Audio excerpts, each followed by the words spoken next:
Hello everyone, Deadman38 here, and today's question is going to be the first in my series of deeper thought videos, which will be more descriptive and go longer. So this one is going to be Marvel versus DC in their entirety. So the first, I'll go over 3 stages of heroes, 3 stages of villains, and then the main force of both of them, and then I will tell you my opinions on the individuals and the faction. So first we'll be doing street level heroes versus street level heroes. And for the first one, I have Luke Cage versus Batman. And first all, we'll go strengths. So Luke Cage has incredible strength and durability. He's been shown in multiple different aspects to be bulletproof, hyper resistant to blunt force and piercing, and he generally looks over the streets of Harlem. He is a very well-rounded hero. He has very strong morals and principles, usually helping the community as a whole rather than just stopping villains. And so I would say that he is Marvel's interpretation of a street-level hero. Batman, as most of you know, probably all of you, is one of the main street-level heroes of DC. Now, I put him as street-level, not because he can't go past street-level, but because I feel as though he's always been the defender of Gotham. His strengths are he's hyper intelligent, he has wealth enough to afford technology that well advances the average individual. He has years of experience with combat, different forms of martial arts, and fighting styles in general. He is very proficient in the use of most, if not all, weapons, as well as gadgets that he has, and he's also made some gadgets. His suit is bulletproof and very resistant to physical and piercing, as well as he tends to more focus on the villainy of Gotham. He does, in his day-to-day outside of his Batman persona, donate to charities, and he's known as a philanthropist. So if we're comparing these two as street-level heroes of their respective verse, I feel as though Batman is more interesting as an individual character, but I feel as though this one is gonna have to go to Marvel. Now, I know it might be like a very niche opinion, but I feel as though Luke Cage's mentality and uniqueness in his own verse, as well as his willingness to help his community as a whole, is really what, to me, pulls him forward on the first category of street-level heroes. So now that we're on to our second category, these will be heroes that affect the world. They have a wide impact on the world as a whole, which will be Earth. And from the Marvel side, we have Human Torch. And Human Torch is a member of the Fantastic Four. His powers are fire manipulation and self-combustion. He is generally really fast. He has good amounts of AP, or destructive capacity. He usually fights in a group, which is Fantastic Four. And the members are Invisible Woman, Reed Richards, which is like Elastic Man, and you got The Thing, all of them. They had other members, but we're really focusing on Human Torch here. He is imperative in his team. He is probably the second hardest hitter in his team. And overall, he stopped threats like Galactus and Doom, and he's very useful to the general safety of the world in Marvel. So that's Human Torch. And now for DC, I will be going Cyborg. Cyborg is a member of the Teen Titans that do go against world threats. They go against things like Trigon, which is Raven's dad, which is a very strong demon. They go against Brother Blood, who is the leader of the organization called the Hive. The Brotherhood, my bad. And so Cyborg is really strong. He's really resilient. His feats are, he's bulletproof. He has really strong laser and technology weapons. He's been shown to rival some members of his other of other organizations. He is not that fast, but he's really, where his majority of strength goes is his intelligence and his adaptability in combat. I would say out of these two, I would have to give it to Cyborg, personally.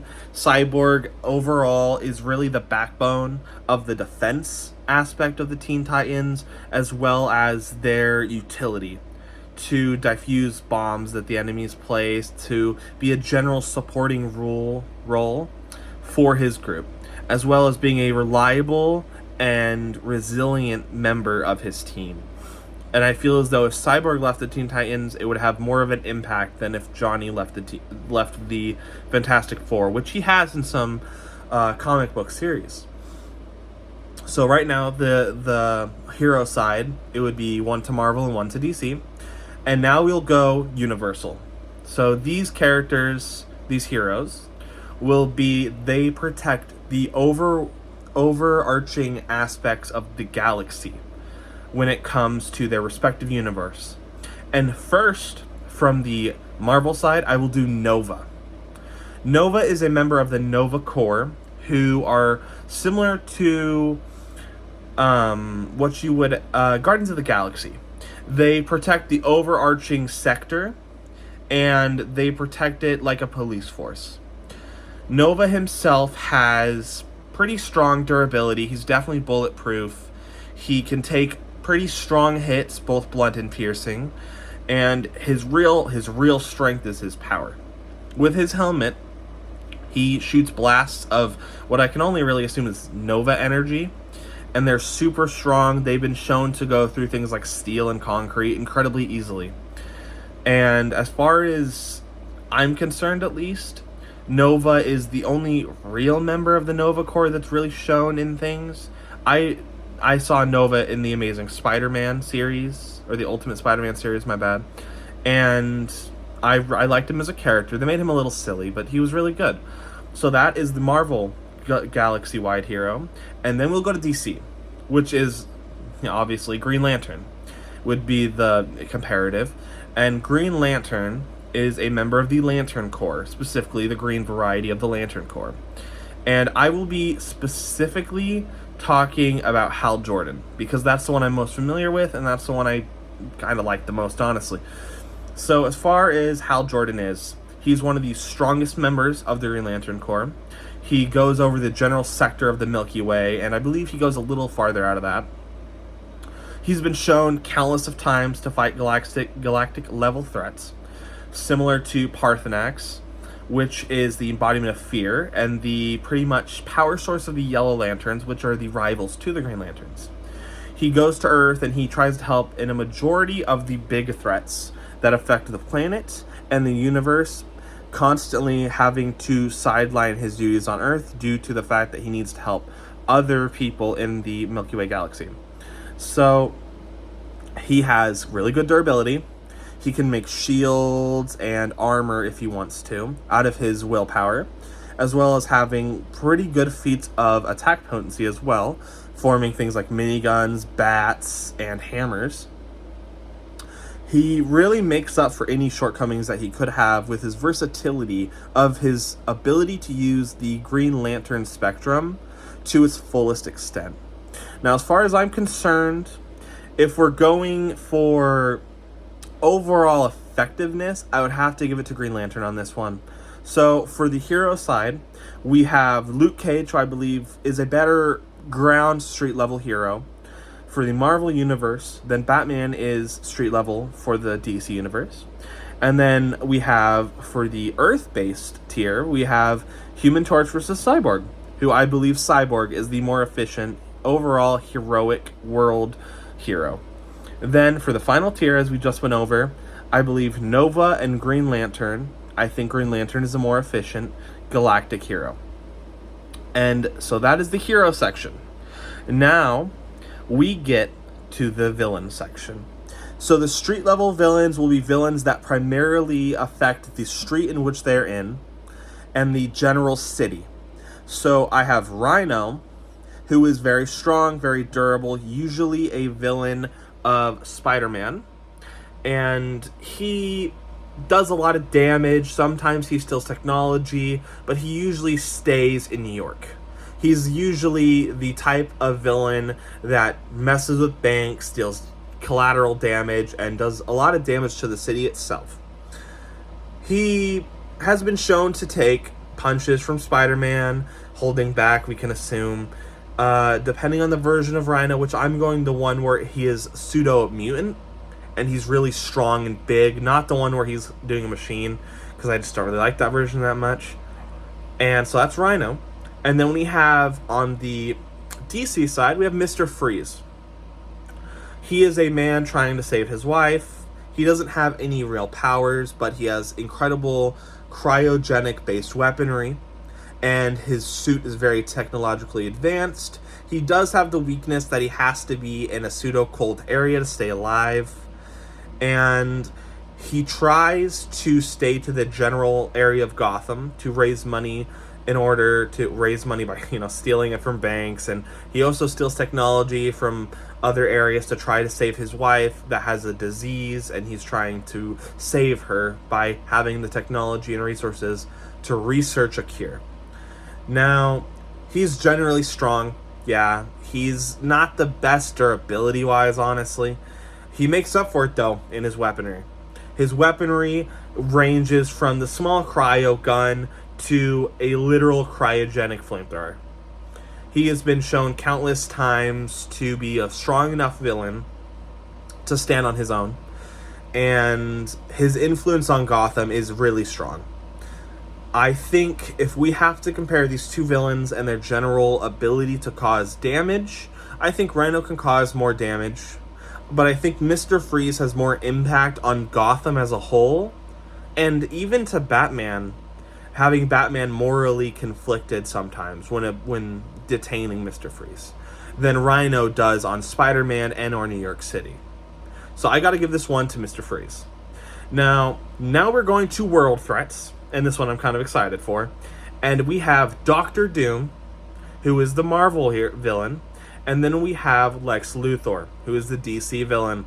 Now this one, I'm going to put a little special attention to, because frankly, both of them are awesome, really.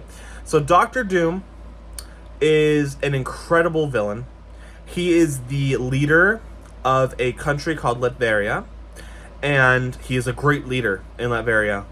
In almost every comic book rendition of the character, the Latverian citizens respect him and think of him nothing more than their leader. He is a great leader in their eyes. But he does cause incredible damage to the world in his actions. He has semi-super strength that's been shown, but usually it's technology-based or magic-based, which is an interesting facet of Doctor Doom, is he knows the mystic arts as well as knowing technology. His armor is incredibly resilient. It is one of the possible most impressive things about Doctor Doom is his variations in his armor and the fact that his mask is so iconic to him as a character. And he usually fights things like the Avengers, the Fantastic Four. He's usually a very hard hitter and deals a lot of damage because in his mind, ruling over the world and turning it into his ideal version of a utopia is his entire reason for being a villain. And so that's Doctor Doom. And now we go to Lex Luthor. Now Lex Luthor is, he's a very smart man. That's pretty much, he's rich and smart. And I'm not saying just smart. He is almost to the point where his knowledge is respected by gods. He has shown hundreds of times that his weaponry can almost match beings like Superman in his universe, which Superman is his prime enemy. 100% of the time, Lex Luthor will almost always go after Superman. And Lex Luthor, in some renditions of the story, he's been shown to be a president of the United States. He's been shown to be the mayor of Metropolis. And he has been shown to get these levels of political power, which is incredibly impressive in the DC universe, as well as his general influence over both the military, the government, and his general sense of almost not godlike, but more like supreme entity, that people see him as just a complete, like, government official type of person.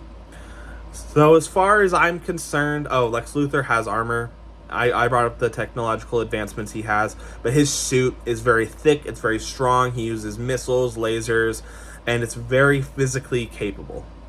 So as far as I'm concerned, right, we have to base this on 1, ability, 2, political power, or just general influence, and 3, their effects on the world. Doctor Doom is incredibly powerful. He takes on groups at a time. Lex Luthor takes on the Justice League, but Doctor Doom almost entirely only takes on groups. And I think this is a very good, important thing to bring up, is that Doctor Doom takes on these entire groups, and sometimes he straight up wins. Like, there's been times where he's went up to the Fantastic Four, and he just beats them into submission. So, as far as power is concerned, Lex Luthor, I think, has less power. Yes, he can rival things like Superman, but Superman, at least 80% of the time, ends up outpowering Lex. Lex's real ability is in his charisma. So, I think Doctor Doom wins on the power aspect. Influence, I know this is going to seem weird, right? Because Doctor Doom is a ruler of his own nation. But the thing with Lex Luthor is, if you put him in another country, he would probably become the ruler of that country. He's taken the presidency in multiple storylines. And his just vast intelligence, I know Doctor Doom's intelligent, but I'm saying that Lex Luthor's charisma mixed with his intelligence makes him an overwhelming threat, specifically in his influence. So I think influence-wise, I have to give it to Lex Luthor. And then third would be their effect. And I simply cannot give Lex Luthor this. Lex Luthor, yes, he does have effects on things like the Justice League, and he affects every member, but he primarily affects Superman. It's his primary thing, is to destroy Superman. And he will have moments where he'll forget his advantage. He'll forgo it if it ends up to mean that he can't beat Superman. He's very one-sided when it comes to his way of thought. He's very one way. He thinks about Superman as his enemy, and he'll do anything in his way. He'll do anything he can to get rid of Superman. And Doctor Doom, he's taken over the world in a lot of aspects. There's been times where the Avengers have to step in because the Fantastic Four can't do it. And they've had to deal with Doctor Doom. There's been times where heroes have to ask Doctor Doom for help because he's so strong. He has such an overwhelming effect. He has diplomatic immunity because he's a leader of his own nation. He doesn't just affect the world. He has such an overwhelming effect on the world that they can almost never get rid of him without just killing him. And heroes never really do that. So I have to give it overall to Doctor Doom. He takes it in what I believe to be strength and what I think to be his effect on the world. So I would have to give this one to Doctor Doom. And then number 3 is Galactic. And I think there's only 2 people I could choose. Now, from the Marvel side, it's Thanos. The Conqueror, Thanos. And on the DC side, it's Darkseid. So first of all, we'll do the same things, right? We'll do power, we'll do influence, and we'll do effect on the galaxy. So as far as I'm concerned, Thanos should be first. So first, Thanos has overwhelming strength. In the comics, and as well as the Endgame and Infinity War depictions of the character. I'm not going to give him the Infinity Gauntlet, by the way, not fair. But his strength rivals Hulk, sometimes surpasses it. This is base Hulk, by the way, this is important. And his intellect rivals, probably, honestly, Tony Stark. He's outwitted Tony Stark multiple times, and he's seen weaknesses in Tony's armor during some depictions of comics. And even in Endgame and Infinity War, you kind of saw the nanotechnology. Thanos wasn't that impressed. So you have that as his general power of intelligence and power of physical. He's very crafty. Darkseid. Oh, where to go with Darkseid? Darkseid is a god. There's no other way to say it. Darkseid is a god. His strength rivals that of Superman when we're talking physically. His intelligence, he's been shown multiple times to outthink people like Batman, people like Cyborg, very intelligent people in their universe, people that their intelligence is what sets them aside and apart from other heroes. And Darkseid has Omega Beams, which is his primary thing, and I'm not taking him away because it's his thing. It's not something he needs to assist his power. It is part of his power. And Omega Beams, for most people, and even most heroes, they will straight up erase you. You'll be disintegrated.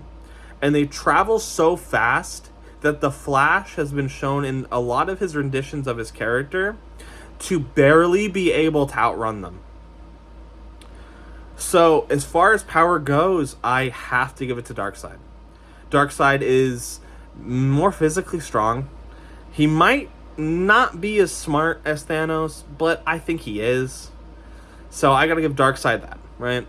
Influence. Now, okay. Thanos, you might think doesn't have a lot compared to Darkseid, but Thanos does have a lot. He has hundreds of thousands of ships, of men and lieutenants, and very strong people in his force. He has his main, I think it's 5 generals, who are all juggernauts. One of them can take on the Avengers for a good amount of time. So I would say one is equivalent to 2 Avengers. And we got that right, as well as he has people like Ronan, who is an incredibly strong person and has been shown to take on the likes of the Guardians of the Galaxy solo.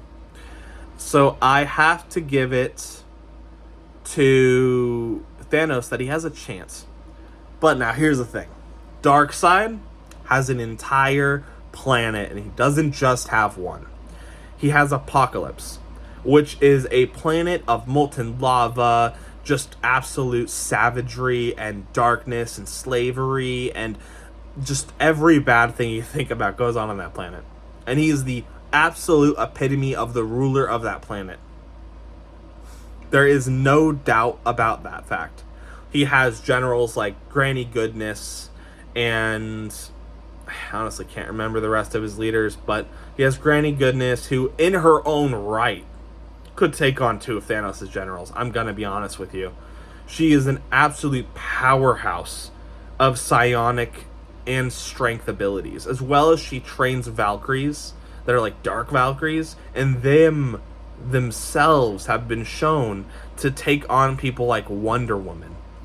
So I think that just if we're focusing on Apokolips, Darkseid has the overwhelming advantage. And we're not even talking about his horde of demonic-like beings that he has, that he can replicate in the millions if needed. And that's really both of their influences, and I have to give it to Darkseid. Darkseid is more influential when it comes to just how much assets he has. He is the leader of his own planet and people and civilization itself. Okay, now effect on the galaxy. Thanos has a thing where if Thanos enters the galaxy that you are in, you will know it. Because literally every single galactic tiered character in Marvel will tell you about Thanos. They will warn you about the Conqueror Thanos. Other than that, he's conquered probably in the realm of hundreds of planets. So he does have a big impact on pretty much the entire universe. But Darkseid, though. Okay, Darkseid, this guy, he enters your universe, and you don't have to know he's there, because you'll just suddenly notice planets pretty much disappearing. They will become molten traps and he will just destroy them at his own will. He will not only make his presence known, but he will just go to you and tell you how worthless you are and how just absolutely pointless it is to go against him. So this is kind of a wash, honestly. And I know what you're thinking, why didn't I choose someone else for Marvel? I think when it comes down to it, Thanos isn't weak. He's not at all. Really, he isn't. But Darkseid is such a tyrant, such an absolute dictator of the galaxy, that he beats him.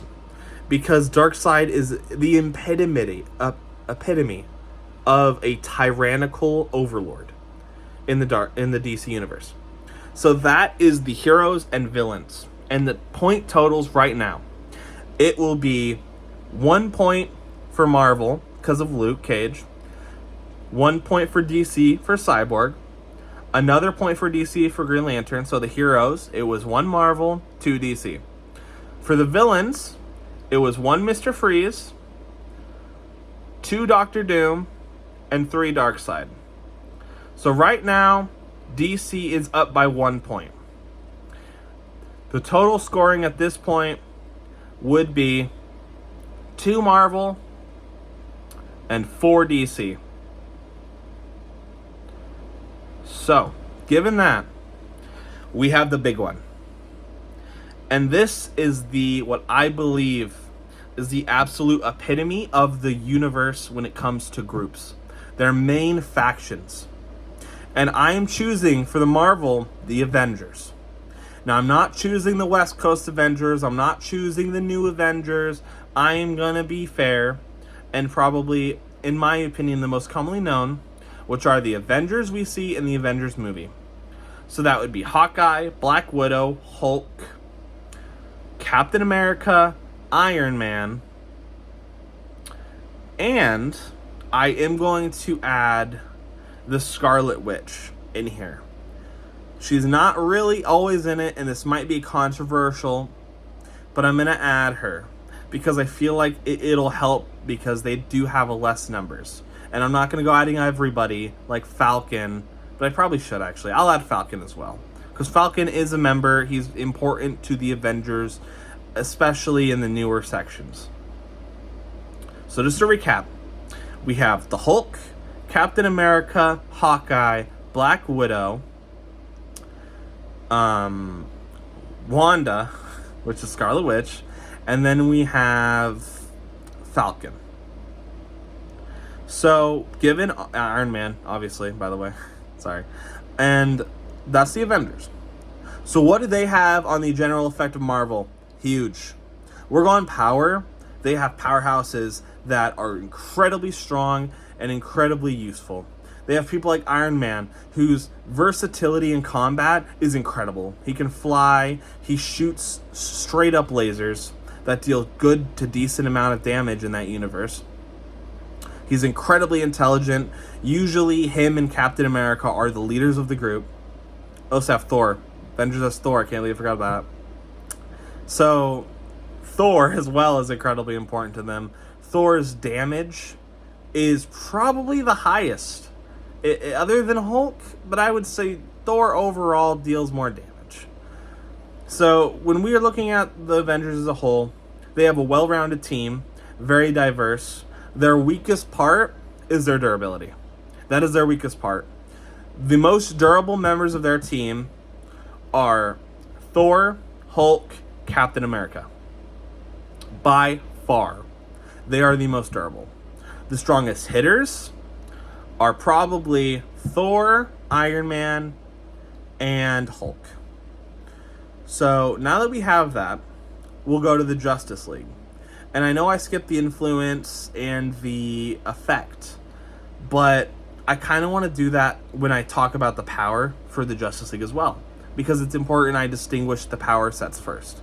So Justice League, we're going with the main members. We're not going with everyone. So we have Aquaman, Wonder Woman, Flash, Batman, and Superman. And Green Lantern. And Martian. Okay.